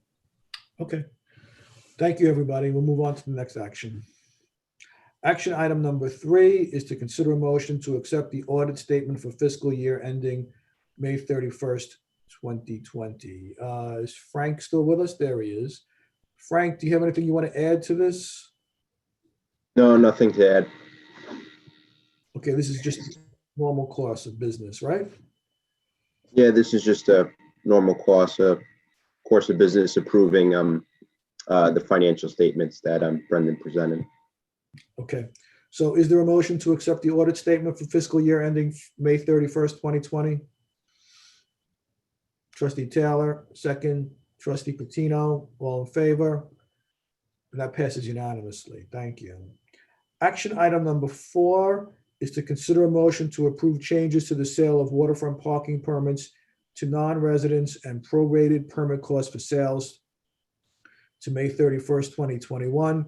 We do have an email from the village treasurer dated December 21st, 2020, which lays it out. I know he's not here. I don't know if Ed, maybe you can clarify.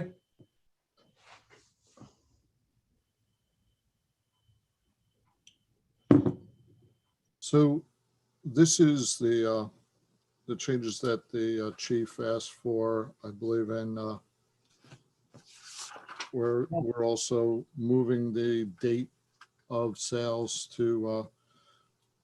I don't believe that's what this email says. This is concerning opening it up to non-residents to, according to the email, usually we have opened up to Ardsley people and we haven't gotten enough responses from Ardsley residents. So what I think Jeff is suggesting, which I think is a good idea, is to open it up to other non-residents and expand our base and create a better use of the parking lot and increase our revenue.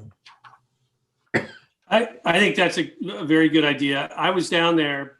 I mean, it's a little anecdotal, but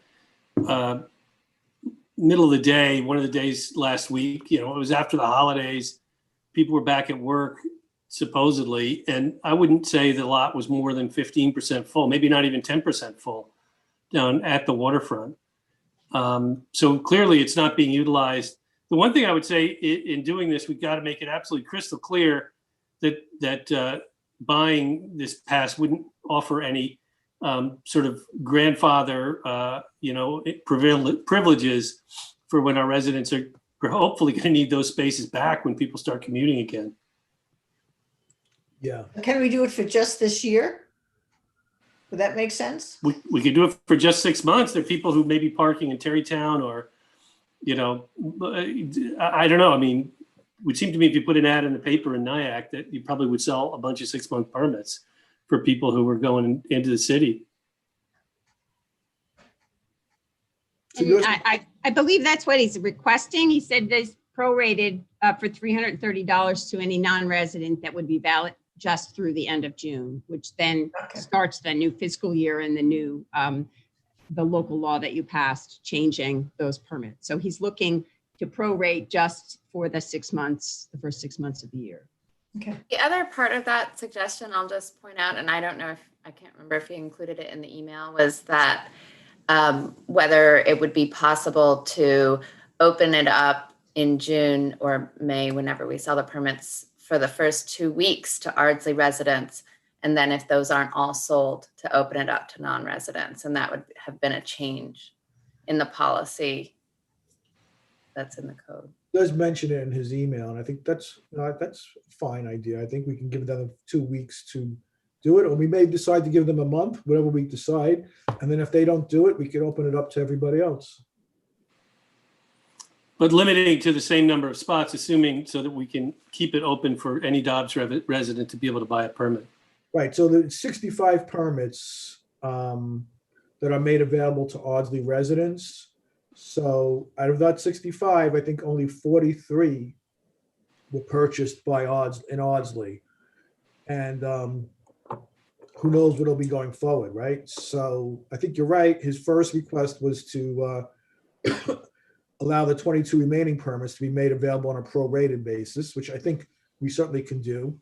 And then going forward, do we want to expand this further? So how do we feel about at least doing the 22 permits now? Yeah. I'm in favor of it. I think it'd be great. I'm fine with it. Yeah, makes sense. Curious how they'll get the word out, but to other communities who don't like follow our news. Yeah, I know we could talk about that, how to get that out. Well, do I need to make a motion to do this, or? Yes, you should make a motion to establish this as a policy. It's a trial policy, but you should establish the policy by formal action. I can do this off the top of my head and correct me if I get it wrong. Well, yeah, it would be in accordance with that email, so. So this is to consider a motion to approve changes to the sale of waterfront parking permits to non-residents on a prorated permits cost sales to May 31st, 2021, to allow the 22 remaining permits to be made available on a prorated basis of $330 to any non-resident that would be valid until June. Is there a motion? Trustee DeRozzi, second trustee Casal. Any further discussion? All in favor? Okay, and that passes unanimously. And I think in the subsequent meetings, we can address the bigger issue of how do we do this starting in June. Action item number 5 is to consider a motion to authorize the police chief to sign the SWAT IMA with the town of Greenberg. There's a memorandum from the chief to myself and to Ed dated December 14th, 2020, which would authorize the chief to sign an updated SWAT IMA with the town of Greenberg. And the terms of the agreement will be 5 years. I've spoken to the chief about this, and he's indicated that this is what they normally do. The last one was executed in 2016, and it has to be updated every 5 years. So is there a motion to allow the chief to sign this IMA? Trustee DeRozzi, second trustee Nell, all in favor? And that passes unanimously. Action item number 6 is to consider a motion to authorize the village administrator to sign the 2020-21 municipal snow and ice agreement adjustment calculation worksheets. Ed, can you shed some light on that? Yes. Okay, so this is just a normal agreement with the state because Broadway is a state road and they don't have the wherewithal to send plows and salters down to every village. So the village takes care of our portion of Broadway and they reimburse us for it. So it's agreeing to the amount of reimbursement. Okay, Is there a motion to authorize the village administrator to sign this agreement? Trustee Taylor, second trustee DeRozzi, all in favor? That passes unanimously. Action item number 7, consider a motion to approve the audit of claims as submitted and recommended by the village treasurer. The backup documentation was the December 2020 audit and the January 2021 audit number 1. Frank, is there anything that you'd like to add to this? This is just a normal audit that you guys would approve, and I'm happy to answer any questions if there are any. Do we have any questions? Okay, is there a motion? Trustee Patino, second. Trustee DeRozzi, all in favor? That passes unanimously. Action item number 8 is a discussion and consideration to adopt a new tree memorial policy for Waterfront Park. I know we have a memo from Ed dated December 30th, 2020. I know there were a number of emails and concerns about this. So Ed, can you start us off on this discussion? Sure. So what Alyssa and I received a comment from a resident who had a potted Christmas tree and, you know, was looking for a place to donate it, sort of a memorial planting. And so we started to come up with some ideas to send to the board, but we were unaware that, you know, the rec and friends of the Waterfront Park Committee had also been working on the same sort of policy for Waterfront Park. So we were talking about suggesting they be planted in passive use parks, and the rec and friends were talking about Waterfront Park trees. So you have both suggestions in front of you. You could look at them both, you know, decide whether to make 2 parts on one form, 2 separate forms or requests, or you know, and ask committees for their input on it. So the whole idea is, you know, where to plant the proper trees when people want to donate them in memory of other people.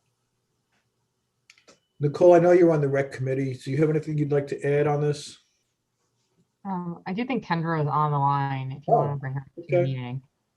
Okay, She probably is a better person to add it, but the Friends of the Waterfront Park, led by Marie McKellar, and the Rec Commission have been talking for a while about a memorial tree policy. There's an old policy, which Kendra can probably explain better than I. It was pretty basic on memorials at Waterfront Park, and it just seemed like it was time to expand that and to have a formal policy with pricing and everything. If you wanted to put a plaque on a tree, I think some of their ideas dovetail with what Ed had put into his memo concerning tree memorials for other parks, and possibly a memorial plaque wall at Waterfront Park, because there's been some concern about what to do with plaques that are on trees that die. I'll let Kendra continue or start over if she wants to. Welcome, Kendra. It's nice to see you. And can you shed some light on this? Good evening. So the second 2 pages, the one that says Waterfront Park Memorial Tree Program. So that would be a new policy, and it would replace the old existing one, because in the past it was pretty big. This kind of lists out different things that your donation would include for Waterfront Park, and we worked on it with the Rec Commission and the Friends of Waterfront Park. And I am happy to answer any questions if anybody has any. So the Village of Dobbsbury Waterfront Park Memorial Tree Program that we have is the rules and policy that you and the Rec Committee and the Friends have worked on and feel comfortable as this should be the policy that you believe should be put in place? Correct. Okay. Should we have, I hate throwing a monkey wrench in this, but should we have just one policy that covers both these things rather than having 2 separate policies? Especially if it's going to require because I think there was a suggestion of trees being planted in other areas when putting the plaques at Waterfront Park, which I don't entirely agree with, but should we have the rec, is it the rec commission or is it Parks and Recreation? I'm not sure. But should we not have somebody look at having just one general policy with different conditions for different parks or not? Yeah, I think we it would should. be- Sorry, Go ahead. Nicole. I didn't mean That's okay, go ahead. I think it would be great if we can kind of combine it all into one so that people could go to one place and just say, okay, I want to donate a tree here, here, or here, and then they know what to expect. So would that involve creating a new policy that would include Memorial Park, Waterfront Park, and perhaps Gould Park? I think we all the parks. Well, Jurin and Chauncey as well. Jurin and Chauncey, you're right.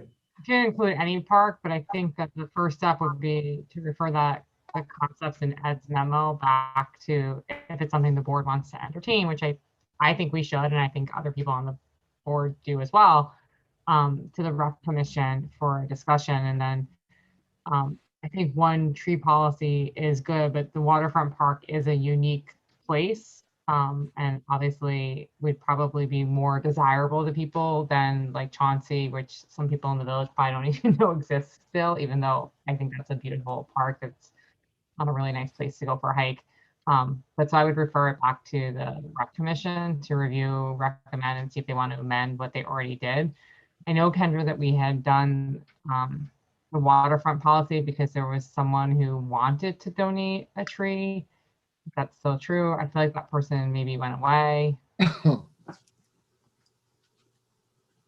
They have since decided not to donate a tree. They're Okay. looking to do a bench instead. That's fine. Just wanted to know if there was more urgency to it or not. So I would recommend that we take the Ed's memo and refer that with to the rec commission to consider adopting some or all or altering it as they see fit into the policy, and then make a recommendation to us for adoption. Yeah, I have another suggestion, which may or may not fit into this, but we have other areas like High Street Park. We have Friends of High Street Park. I think there are other little pockets where we have the Adopt the Park thing. Would maybe we could throw something in there where these groups could also accept trees. I mean, like, I think like High Street Park, if they wanted to have some, I know at one time they were talking about using, flowering trees or something in there. Maybe people could donate to these groups as well, because they're not 501c3s and they can't raise money. So if they could donate it to the village. Well, so these, just so it's clear, like nobody was donating money to the Friends of the waterfront. They were donating the cost of the tree, and the Friends were coordinating the installation, or whatever the phrasing is, of the tree, the planting of the tree. Yeah. And so they weren't like, the money was going, it was like they were a conduit for the tree planting. So it went outside the village, but it went through their 501c3, and then they were going to pay Rosedale to get the tree and plant it. And the tree has to be specific. We had an arborist come in, we had a landscape plan for the waterfront. So it had to be a specific type of tree depending on the area. And I think that was in Ed's memo for the other parks too, that we want the trees to be able to survive in the wherever they're going to be planted. So it should be confirmed with an arborist or some committee, somebody with tree expertise, not me. So I just wanted to be clear that it could, the money could always go to the village. The village could be the conduit. So Yeah, I just wanted to see if we could open it up to these other little groups as well. But one question that I have for Ed, this, I remember seeing something that we received from about it all began with a Christmas tree. This is where all this generated, and this was for sentimental reasons, that there was a resident that wanted to plant the tree. So as Kendra said, it will be great for us to merge all of these intentions together. I do feel that there is, as Donna stated, all the parks in that we would like to nurture it and probably do some more planting. I know that there is, I believe it's a $3,000 fee that this comes with, correct, Kendra? Yes, for Waterfront Park. It doesn't necessarily have to be for all of the parks. I was gonna say, like, that's something that the Yes, commission would have to look at, or try to get quotes from Rosedale, or if we wanted to use a different tree service for other parks. Like the waterfront's very special because it's on the Hudson, so it has special issues with the salt water and stuff that other places, and the wind and all these other things that they wouldn't have. So it might be less expensive to memorialize a tree in a different park. And so there might be a different pricing structure depending on if it's during or Chauncey or wherever. Right. That's why it should go back to them to evaluate. And Donna, if there's, I mean, I don't know of any other 501c3s other than the Friends of Waterfront Park. I know there's groups that have adopted parks, but Yeah, those are the groups we're there's talking about. Yeah. needed ones to get involved with a specific area. I'm sure the rec department and the rec commission would be open. So I was just going to say that other places, if we're going to incorporate, the other passive use parks into this, that other places require, different types of trees, have different conditions, amounts of water and light and everything. And I was just thought maybe that the Friends and the Rec Commission could also bring in the Conservation Advisory Board into their discussion. So, because, they have an arborist on their board and they're looking at trees all the time and could help them with the opinion of what type of trees would be good in other locations. And to add to that, Ed, I think there's some of that work's already underway. I've seen some correspondence back and forth at the CAB about a list of appropriate type trees and their relative adjacency to other structures or other trees. And so I think it would behoove all of us to have someone to have them provide that information, and that'll help guide the process from a technical perspective. Okay. So I just one other comment quickly.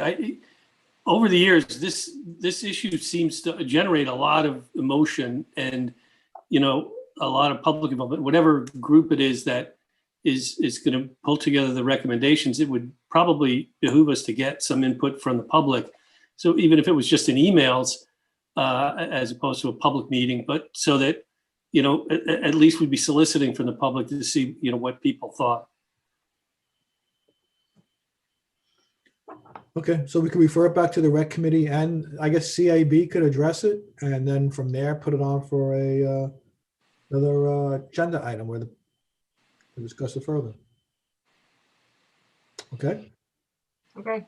okay. Andrew, if you want to stay on, you can do my trustee liaison report on your wonderful programming at the RAC.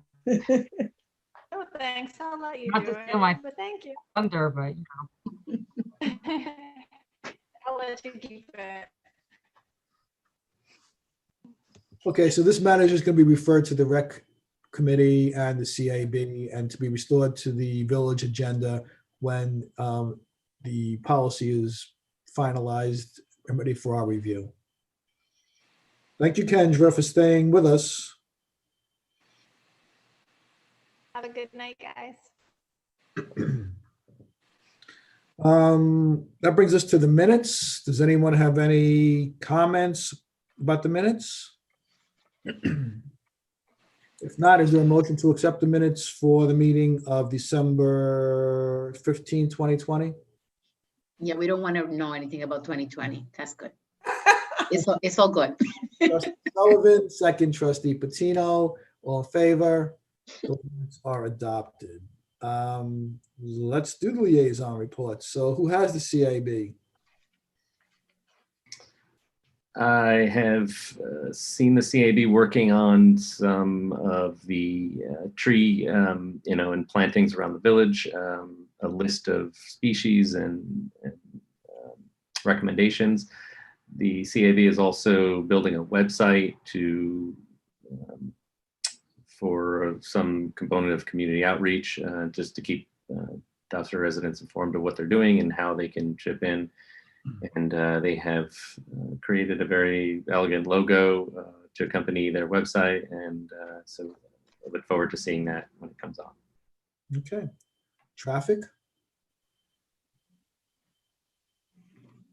We are meeting tomorrow for the first time for me. So TBD.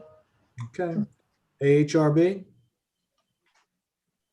HRB met last night, and the only thing of note is that who was it? It was Rivertown Square came with some electric vehicle charging stations that are in a similar way to the parking app, where there's like ads that sponsor the way that it is funded. It's these free electric vehicle charging stations with an ad on it, and it's like a big display that are going. I think there were 2 that were going in the mom's parking lot, right, Jen? Is that, yeah.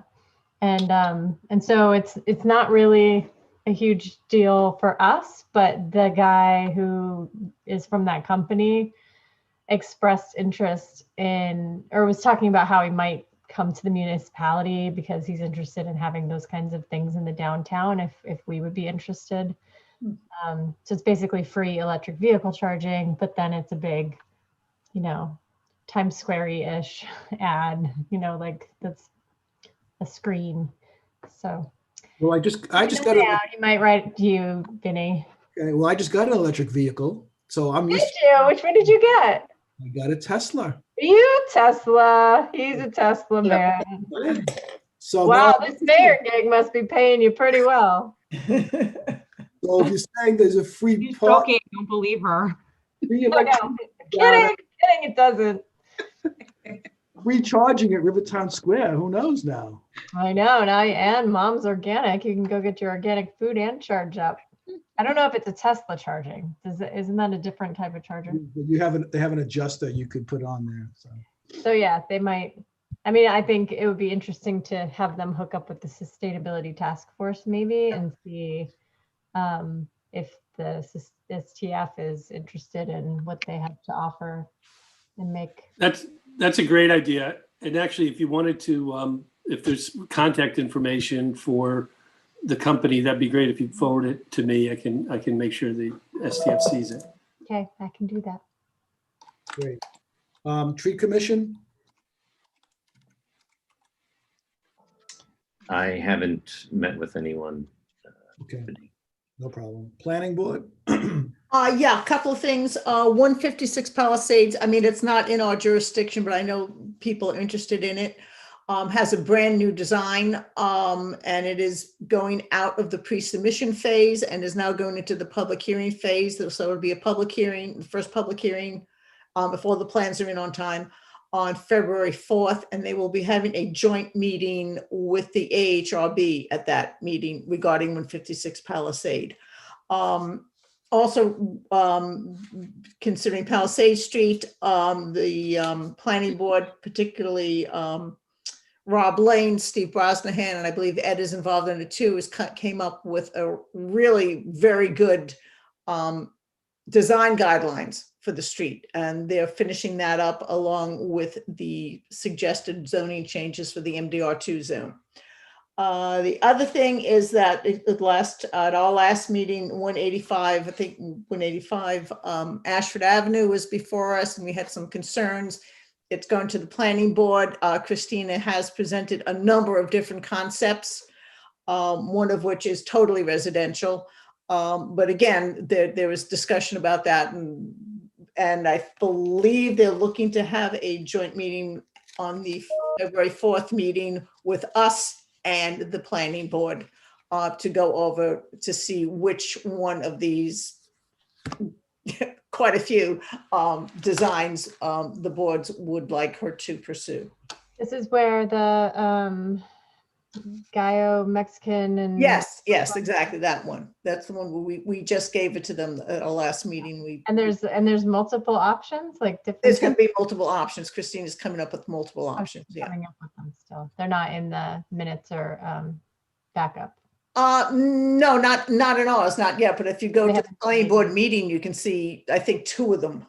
But I think she has even more than that, which she wants to present to both boards so she doesn't go down the rabbit hole. Yep. That's a good idea. We should, so if maybe, I don't know, Ed, maybe you or Donna, since you're the liaison, or somebody could just work out the logistics of it. Maybe we can come up with a date. Yeah, I think they were looking at the February 4th planning board meeting, but again, we'll coordinate that with Ed. And just, can I just throw in, or Elisa, I don't know if you were going to do it about for the seniors, the Greenberg Vaccine Angels program. Are you going to do that? I mean, go ahead, Donna. Okay. If anyone's tried to sign up for the vaccines, it's online. It's very confusing. And so Greenberg has created a volunteer program for Greenberg Angels, and they're people that they will pair with seniors who are having difficulty or need help accessing, signing up for vaccines. And local seniors can call Abby at the Senior Advisory Committee, Abby Kinnett, at 693, was it 0024, I believe is the number. Yes, Yeah. that's it. Okay, that's it. Okay. And actually, if anyone wants to volunteer to help seniors and partner with them, they can email Paul Feiner, who's coordinating that, pfeiner@greenbergny.com. Okay, and thanks for that. That's really important to know. Just to get back to the reports, Parks and Rec. Well, I kept Kendra on so she can give her good news. Is she here? Yeah. Oh, she left. No, Jenna has to promote her again. Oh, real fast before she does, I should have updated about the historic district guidelines because I asked Yair in AHRB meeting how they were doing, and he said he's just about ready to send over what he has or have a discussion with us about what he has. Oh, it's great news. Yeah. So, coming. Go ahead, Kendra. Sorry, I was muted. Recreation. So this coming week on either Thursday or Friday, we're going to be setting up our ice rink down in Memorial Park because it looks like the weather is going to get cold enough for next week to make some ice. So stay tuned for some skating outside. Cool. I know last They year. are Get your skates ready. Get them out of the garage. If anyone's a skating instructor and wants to reach out to the rec department, they're happy to chat with you about it.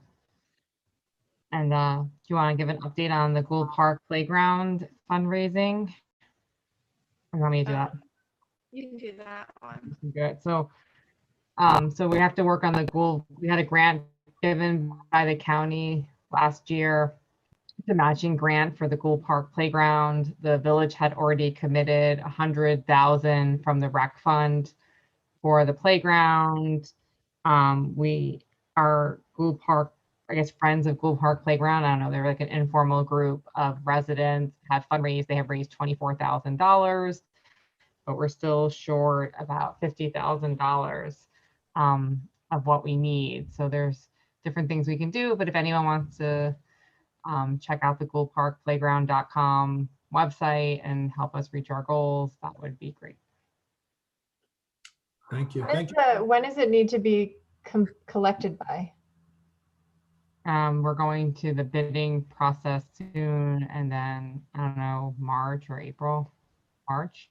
So like the money has to be solidified by March? Yes, we have to know what we're matching by March. And if it's not fundraised, then the village either has to come up with it through more money in the rec fund or some other way, or it has to do less. Down in scope, right? Okay. So Thank you. I do have an announcement regarding the status of the litigation with the landing regarding the certiorari that was been filed. So we have always said that we would try to be as transparent as possible regarding this matter. It involves not only us, but the school district and the town of Greenberg. So just so it's easier and clearer, I'm going to read this statement about the status of that litigation. So, as many of you are aware, there is ongoing litigation between the landing on the water and Dobbs Ferry and the town of Greenberg, in which the Dobbs Ferry School District and the village of Dobbs Ferry are now parties. While we are limited in what we can say publicly about any pending litigation, we are permitted to share some background information. And in the spirit of transparency, we are sharing today some facts and a brief timeline to help inform our interested community members. Properties in New York State are generally assessed and therefore taxed based on their full market value. New York State Real Property Tax Law, Section 581, requires condominiums to be assessed based on their rental value rather than their market sales value. Assessing condominiums in this manner typically results in a substantially lower assessment and consequently a lower property tax. Section 581, however, contains an opt-out provision permitting towns or school districts to pass a local law or resolution opting out of this provision for homes that convert to condominiums, so that converted condominiums are assessed at conventionally owned homes. The effect of this local law or resolution is not retroactive. The litigation between the landing and the town of Greenberg, the village of Dobbs Ferry, and the school district centers around whether the landing's actions to attempt a conversion to a condominium in 2018 met all the legal requirements to do so. Here are some of the pertinent dates of activity that we can share. Since the time they were built, which is around 2001, the homes at the landing, similar to other homes in Dobbs Ferry, were assessed for property tax purposes based on their market value.